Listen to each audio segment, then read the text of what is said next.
The psychology of walking away. Why silence is your greatest weapon. The strongest person in the room is often the one who knows when to leave. At first, those words sound almost disappointing. We have been taught that strength means fighting harder, speaking louder, proving our point, winning every argument, having the final word. But if experience teaches us anything, it is this: the loudest victory is rarely the greatest one. There comes a moment in every life when we stand before two doors. One door leads to another argument, another explanation, another desperate attempt to make someone understand us. The other door leads to silence, to dignity, to peace. Most people choose the first door, not because they are weak, but because they are afraid. Afraid that walking away means losing. Afraid that silence means surrender. Afraid that if they stop chasing people, opportunities, or approval, they will be forgotten. Yet history tells a different story. The people who possessed the deepest inner strength were rarely the ones who argued the longest. They were the ones who understood that not every battle deserves their energy. Marcus Aurelius spent his life surrounded by betrayal, criticism, political conflict, and war. Yet instead of obsessing over changing everyone around him, he continually returned to one simple truth. You have power over your mind, not outside events. Realize this, and you will find strength. Notice what he did not say. He did not promise control over other people. He did not promise justice. He did not promise that everyone would appreciate your kindness. He promised something far greater: mastery over yourself. And that changes everything, because the moment we stop trying to control what belongs to others, we begin reclaiming what has always belonged to us: our peace, our attention, our dignity. Think about how many hours have been lost trying to convince people who never wanted to understand. How much sleep has disappeared because someone spoke unfairly. How much confidence has been surrendered because another person's opinion became more important than our own conscience. We exhaust ourselves fighting invisible wars, wars against expectations, against rejection, against misunderstanding, against the fear of being judged. And, often, the battle itself becomes the prison. Epictetus offered one of the most liberating ideas ever written. Freedom is secured not by fulfilling one's desires, but by removing desire. Most people read those words and think they are about material possessions. They are not. They are about emotional attachment, the desperate need to be accepted, the desperate need to be understood, the desperate need to win every disagreement, the desperate need to hear someone say, "You are right." But what if true freedom begins the moment we no longer need those things? Imagine carrying a heavy chain around your neck for years. At first, you hardly notice it. Eventually, it becomes part of your identity. Then one day, someone quietly unlocks it. That is what emotional detachment feels like. Nothing outside has changed, yet everything inside has. The insults remain. The criticism remains. The difficult people remain. But they no longer possess the power they once had. Because power was never hidden inside their words. It was hidden inside our attachment to them. Seneca once observed, "The greatest remedy for anger is delay." There is profound wisdom here. Silence creates distance. Distance creates perspective. Perspective restores reason, and reason protects peace. This is why silence is not weakness. Silence is disciplined restraint. It is the refusal to allow temporary emotion to make permanent decisions. Walking away is not surrender. It is choosing yourself over chaos. It is refusing to exchange your inner peace for someone else's confusion. It is recognizing that your attention is your most valuable possession, and not everyone deserves access to it. Today, we will explore the psychology behind one of the most misunderstood forms of strength, Not the strength to dominate, but the strength to detach, to remain calm, to stop chasing, to embrace silence, to set boundaries without hatred, to leave without bitterness. Because sometimes the greatest victory is not convincing someone else. It is refusing to lose yourself in the attempt. The first lesson begins with a question that quietly controls millions of lives every single day. Why do we spend so much of our lives chasing validation? Section 1. Why we chase validation. There is a silent hunger that controls countless lives. It is not hunger for food, nor for wealth, nor even for success. It is the hunger to be approved, to be noticed, to be accepted, to hear someone finally say, "You are enough." Many of us spend years believing that respect can be earned by pleasing everyone. So we become agreeable. We hide our opinions. We apologize for things that require no apology. We smile when we are hurting. We remain in conversations that drain us. We stay in relationships that diminish us, all because we fear one thing more than anything else: rejection. But ask yourself, what kind of life is built upon the fear of disappointing strangers? Marcus Aurelius wrote, "The approval of such people, who do not even stand well in their own eyes, has no value." Think about those words. How often do we seek validation from people who are themselves searching desperately for validation? The insecure ask permission from the insecure. The uncertain ask approval from the uncertain. The lost ask direction from the lost. And then we wonder why peace never arrives. Real confidence is born the moment we stop asking the world to confirm our worth. Your worth existed long before someone recognized it. The sun does not shine because people admire it. The mountain does not stand because people praise it. Nature fulfills its purpose without seeking applause. Perhaps we should do the same. The person who constantly needs approval becomes easy to manipulate. Offer them praise, and they will follow. Threaten them with rejection, and they will abandon themselves. Freedom begins where validation ends. Section 2. The power of emotional distance. Distance changes everything. Stand too close to a painting, and you cannot see its beauty. Stand too close to a problem, and you cannot see the solution. Stand too close to your emotions, and they begin making decisions for you. This is why emotional distance is one of life's greatest disciplines. It does not mean becoming cold. It means refusing to become consumed. Imagine someone insults you. Your first impulse is immediate reaction. Your heart races. Your thoughts become loud. Your pride demands revenge. But what happens if you wait? 1 hour, 1 day, perhaps 1 week? Often the emotion that once felt unbearable quietly disappears. The situation has not changed. Only your perspective has. Seneca wisely observed, "The greatest remedy for anger is delay." Delay is powerful because emotion is temporary. The mistake is believing every emotion deserves immediate action. It does not. Some feelings exist only to be observed, not obeyed. When we create emotional distance, we reclaim our freedom. Instead of asking, "How do I make them understand me?" we begin asking, "Why does their opinion hold so much power over me?" That question changes everything, because the true battle has never been with them. It has always been within us.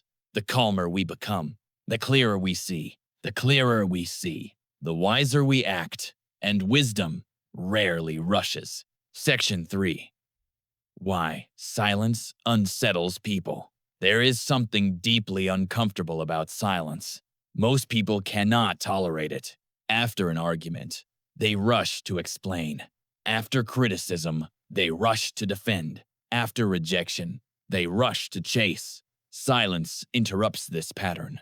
And that is precisely why it is so powerful. Silence forces people to face themselves.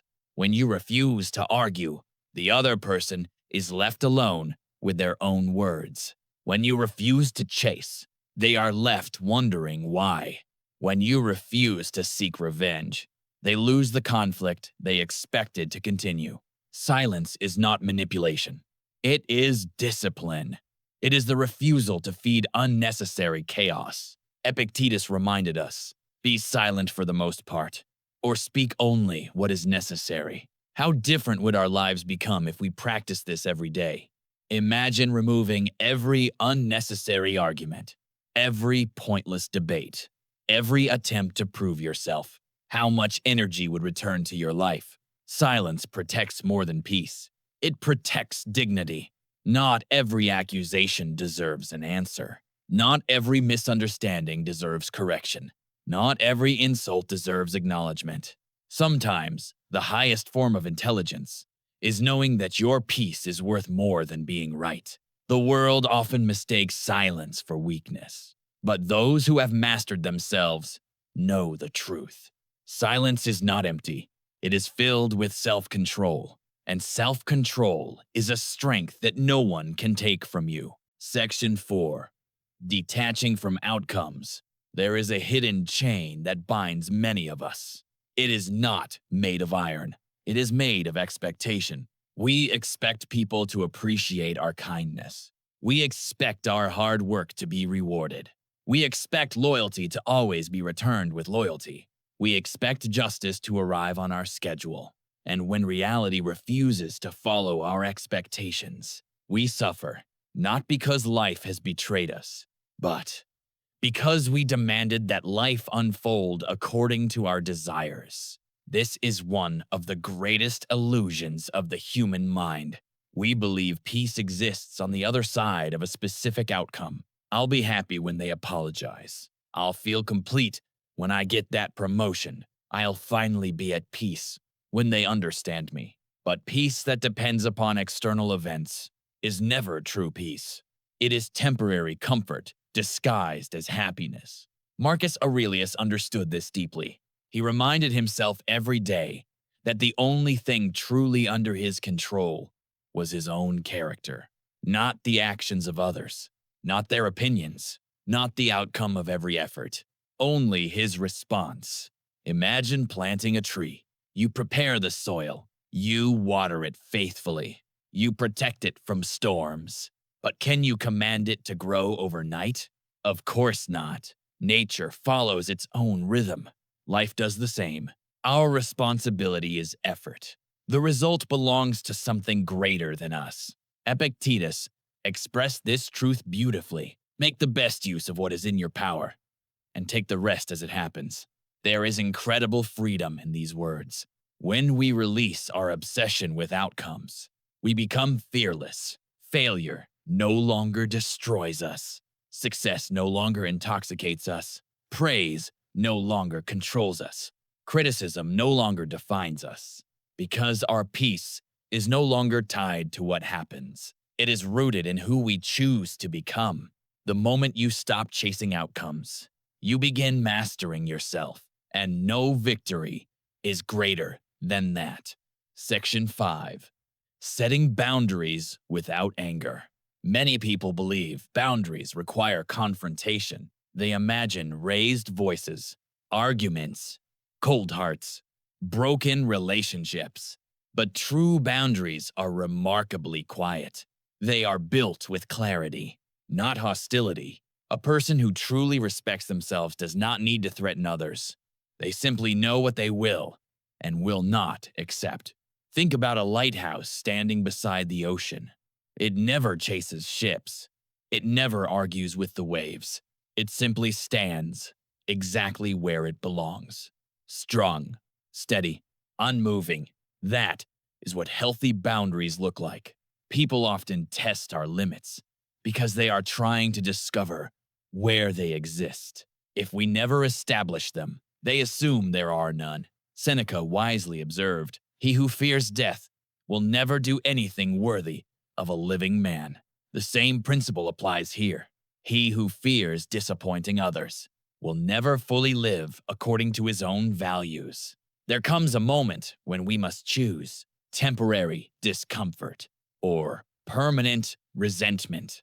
Most people choose resentment because they are too afraid to say one simple word. No, yet that small word has protected more peace than 1,000 explanations ever could. A boundary is not punishment. It is protection. Not protection from other people. Protection from becoming someone you no longer recognize. The strongest individuals are not those who tolerate everything. They are those who calmly refuse what weakens their character. Section 6. Choosing peace over conflict. Perhaps the greatest victory in life is the one nobody applauds. The argument you chose not to continue. The insult you refused to answer. The revenge you quietly released. The person you allowed to leave. These victories leave no trophies, no audience, no celebration, only peace. And peace is one of the rarest achievements in the modern world. Marcus Aurelius once reflected, "The best revenge is not to be like your enemy." How extraordinary those words are. Most people believe revenge restores dignity. In truth, it often destroys what little peace remains. Every moment spent feeding anger is a moment stolen from your own life. Every grudge becomes a burden you choose to carry. Every unnecessary conflict becomes another chain around your mind. Walking away is not admitting defeat. It is refusing to let someone else's chaos become your identity. There is enormous courage in remaining calm while others demand your reaction. There is quiet power in smiling when others expect rage. There is freedom in letting people misunderstand you without feeling the need to correct every false story. Not because truth is unimportant, but because your peace is. One day, you will realize something remarkable. The greatest battles were never against difficult people. They were against your own pride, your own fear, your own attachment.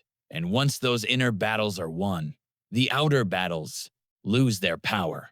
For the person who has mastered themselves carries a silence that no insult can disturb, a peace that no conflict can steal, and a strength that never needs to announce itself.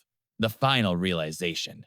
The person who walks away wins twice. There comes a moment in every life when we stop asking, "How do I make them understand me?" and begin asking, "Why do I need them to?" That single question marks the beginning of freedom. For years, we exhaust ourselves trying to change people. We explain our intentions. We defend our choices.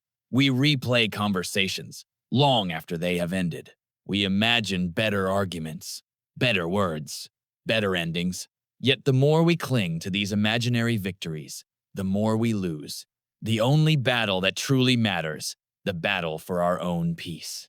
Marcus Aurelius reminded himself that the soul becomes dyed with the color of its thoughts. Think carefully about that. Every argument you continue in your mind, every insult you refuse to release, every disappointment you replay before falling asleep, they are not merely memories. They are slowly becoming your character. If anger occupies your thoughts every day, anger eventually occupies your identity. If resentment becomes your companion, peace quietly leaves through the back door.